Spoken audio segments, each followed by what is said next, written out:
Seguimos escuchando voces que hablan de la democracia, voces que nos plantean cosas, pero voces que también escuchan a otras voces en este esfuerzo que ha abierto Caracol Radio, W Radio y que estamos ahora presentando en nuestros canales digitales para pensar, repensar el país, qué cosas podemos hacer mejor para abrir más canales de democracia, de representación, de poder llegar a todos los espacios en el país y buscar caminos para solucionar los problemas que tenemos. Y en este desfile de voces saludo ahora a el abogado Hernando Parra Nieto. Muchas gracias, Hernando, por estar con nosotros. Alfonso, muy complacido de estar aquí. Hernando Parra es el rector de la Universidad Externado de Colombia y por eso me es muy interesante escuchar en este ambiente de democracia, de los desafíos de la democracia, como se llama este evento. Desde la academia, doctor Parra, ¿usted qué ve? ¿Cuál es el desafío más importante que tenemos que resolver cuando estamos a meses de elecciones? Alfonso, el desafío más importante que tenemos los colombianos y específicamente también los académicos es formar verdaderos ciudadanos. Creo que el papel de las universidades en estos desafíos que presenta nuestra democracia hoy es no solamente el de estructurar profesionales o tecnólogos, sino ante todo formar ciudadanía. Y formar ciudadanía significa que también le entreguemos a la sociedad personas capaces de decidir, personas capaces de participar en la democracia, de ejercer democracia. Eso no es sencillo. Tenemos que capacitar, tenemos que llevar a que la practiquemos y que la ejerzamos bien, con ética, con compromiso y sobre todo con responsabilidad por nuestro propio país. Como estamos en un espacio de escucha y de lanzar ideas, quiero que avancemos por ese camino. Que concretamente en una universidad, concretamente en el externado, que es lo que usted regenta, ¿qué tipo de actividades pueden cambiar o pueden hacerse para formar ciudadanía en ese sentido que nos está planteando? El externado está viviendo en este momento una etapa grande de transformación. Estamos viviendo un cambio en el gobierno universitario. Y ese cambio en el gobierno universitario tiene que ver con la participación de profesores y estudiantes en las grandes decisiones de la universidad. Participación en la elección de rector. Yo fui elegido por una consulta a profesores y estudiantes, pero también estamos llevando esas consultas para elegir decanos. Estamos abriendo la participación de profesores y estudiantes en temas como la discusión del presupuesto de la universidad. ¿Cuántos recursos vamos a asignar a la investigación, a los alivios, a las ayudas a los estudiantes? Eso forma democracia, Alfonso. Eso permite que las personas practiquen democracia, que aspiren a ser elegidos, pero que también sepan elegir. Cada uno de los candidatos presenta su programa, se presenta debates, atiende entrevistas. Eso es formar en democracia. Bueno, y el otro aspecto fundamental, usted ya lo estaba esbozando en su primera respuesta, es que si hay unos protagonistas de la democracia este año en Colombia son los jóvenes. Los jóvenes. Por desgracia, muchas veces protagonistas enredados en asuntos de violencia. ¿Cómo está viviendo eso la universidad? Ese regreso a las clases presenciales que estamos haciendo con alguna lentitud después de ese paro que fue tan traumático para el país, ¿qué está representando la universidad? Yo creo que vivimos un momento que nunca nos imaginamos vivir. ¿Quién se ha imaginado vivir esta pandemia? Y quiero decirle que como profesor, porque yo soy esencialmente un profesor de Derecho, he observado también el rigor que la pandemia tuvo en los jóvenes. Los jóvenes se aislaron, los jóvenes fueron condenados a la soledad y a comunicarse solamente por los medios tecnológicos, y eso afectó la salud mental. Creo que lo primero en lo que estamos trabajando las universidades es en invitar al regreso a las clases presenciales, porque, Alfonso, yo creo que la educación es el proceso más personal que existe. Nada sustituye la presencialidad en la educación, ni los mejores instrumentos tecnológicos. Entonces los estudiantes los estamos acompañando con un regreso progresivo, con un regreso de acompañamiento, con una invitación a que retornen a su campo, pero también diciéndoles, aquí está su universidad para apoyarlos en temas económicos y en dificultades también psicológicas. Por eso hemos ampliado, por ejemplo, nosotros el servicio de atención en psicología en nuestro Departamento de Bienestar Universitario. Eso ha ayudado mucho a que nuestros jóvenes puedan recuperar en algo esta normalidad que todos pretendemos y que todos buscamos. Ahora, aunque la discusión en este foro que hemos abierto es una discusión confidencial, por supuesto, que es de lanzar ideas, de escuchar, de ir buscando caminos intuitivamente, sé que los rectores universitarios hoy fueron de alguna manera cuestionados, preguntados sobre esto que estamos hablando. ¿Cómo sintió usted ese foro y cómo sintió ese cuestionamiento que se hizo al trabajo universitario frente a la democracia colombiana. Yo creo que la democracia, digamos, la democracia tiene que estar abierta, presente para que todos participemos.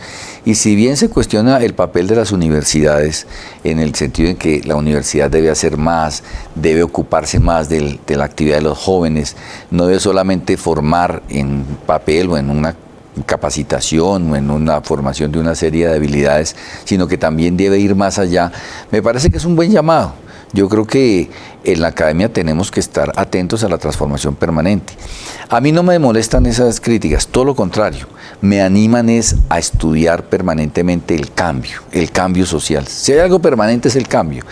Y a veces tenemos la tendencia en la educación a quedarnos. Y eso creo que nos lleva también a que estas críticas que se hacen nos permitan avanzar. Alguien tiene que sacudir, alguien tiene que decir, miren, piensen de nuevo, piensen en un nuevo país, piensen en cuáles son las tendencias de la educación y qué pueden hacer las entidades educativas por Colombia. A veces la posición cómoda de permanecer en un statu quo tiene que ser de pronto por otra persona, digamos, cuestionada para que reaccionemos.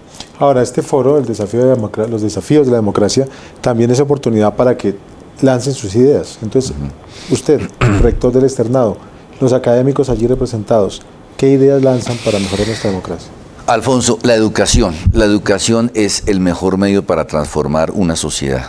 Tenemos que trabajar en cómo educar, pero cómo educar con pertinencia. ¿Qué necesita el país? ¿Cuáles son los profesionales o los técnicos o los tecnólogos que necesita Colombia? Atender también el llamado a los estudiantes para que la educación atienda sus intereses. La juventud se está preguntando hoy si vale la pena estar 5 años en una universidad o si es mejor estar 4 o 3. Eso tiene que atenderlo la academia. La juventud hoy se preocupa por los problemas sociales, qué problemas y cómo se pueden resolver. La academia tiene que llamarlos e invitar a proponer soluciones. Pero ante todo yo creo que el papel de la academia de las universidades es decirle a los estudiantes, el camino no es destruir, el camino es construir sobre lo que tenemos. Tenemos democracia, pueda que con muchas irregularidades, con muchos defectos e imperfecciones, pero la tenemos. Nuestra obligación como docentes, como profesores, es llevar a que esos estudiantes construyan sobre lo que se ha edificado en el país. Hoy Colombia tiene mejores condiciones que las que tenía hace 50 años. Eso es innegable. ¿Cómo seguimos mejorando? Ese es el camino y en eso es que tiene que trabajar la docencia, en inspirar a construir. Y el externado quizás sea una de las entidades educativas que más tradición en Colombia tienen y más se ha ligado con los procesos democráticos. Mucho. De constituciones antiguas, centenarias, de la Constitución del 91 y de normas que hoy nos rigen. ¿Hay algún trabajo interno en el externado, pensando en nuestra Constitución, pensando en nuestras leyes de juego democrática? Sí, Alfonso, sobre eso trabajamos permanentemente. Tenemos observatorios, centros de pensamiento. Acabamos de terminar una investigación muy interesante con un foro que se desarrolló en el día de ayer sobre cuál es el estado del pliego de peticiones que el Comité de Paro presentó al Gobierno Nacional en noviembre del año 2019. Un debate interesantísimo, participaron tanto funcionarios del gobierno como también miembros de diferentes sectores sociales analizando esto. 26 investigadores, profesores de nuestra universidad, se dieron a la tarea de poder hacer un resumen y una síntesis de qué es lo que estaba pasando. Y producto de ese trabajo va a ser la publicación de un importante libro. Ayer hicimos ese debate y ahora vamos a trabajar también en el tema de analizar los proyectos de ley, específicamente los 10 proyectos de ley que el Comité del Paro ha presentado al Congreso de la República. Vamos a hacer también un trabajo académico. La academia es neutra. La academia es el lugar para discutir sobre todos estos aspectos sin matices políticos, ni sin extremos, ni sin controversias profundas, simplemente para analizar desde ese campo de la neutralidad que es la academia. Y en este momento y en este espacio, con todo lo que hemos hablado que ha pasado este año, lo de los costos, ¿cómo lo van a manejar? ¿Van a seguir creciendo las matrículas de lo que tanto se han quejado los jóvenes? Pues la situación para las universidades no ha sido fácil. Muchas de ellas registran déficit. El externado no es ajeno a esa situación, déficit que se agudizó por los alivios, por los descuentos y naturalmente por una política de mucha, digamos, sensibilidad en el tema de aumento de matrículas, de ser muy sensible a la situación que estaban atravesando los jóvenes y las familias colombianas. Tenemos que preservar también los patrimonios de las universidades y hacerlas sostenibles. Entonces, vamos a trabajar, y ya lo estamos haciendo en el externado, por ejemplo, y seguramente otras universidades también, en unos aumentos graduales de matrícula. Nosotros, en principio, por ejemplo, Alfonso, hemos empezado para pregrado por aumentar por solamente el valor de la inflación. Y progresivamente, a medida que las condiciones del país mejoren y la reactivación económica sea una realidad, podremos ir también aumentando ese margen. Lo digo, infortunadamente tenemos que hacerlo para hacer sostenibles nuestras casas de estudio. Hernando Parra, muchas gracias por estar en estos espacios de Caracol Radio. Alfonso, muy complacido y gracias por la invitación. Escuchamos la voz de Hernando Parra Nieto, el rector de la Universidad Externado de Colombia, y hemos escuchado con ustedes las voces de otras personas que participan y seguirán participando en los desafíos de la democracia. El espacio abierto por Caracol Radio y W Radio para repensar el país, para buscar caminos que nos permitan hacer una Colombia mejor. Muchas gracias a todos.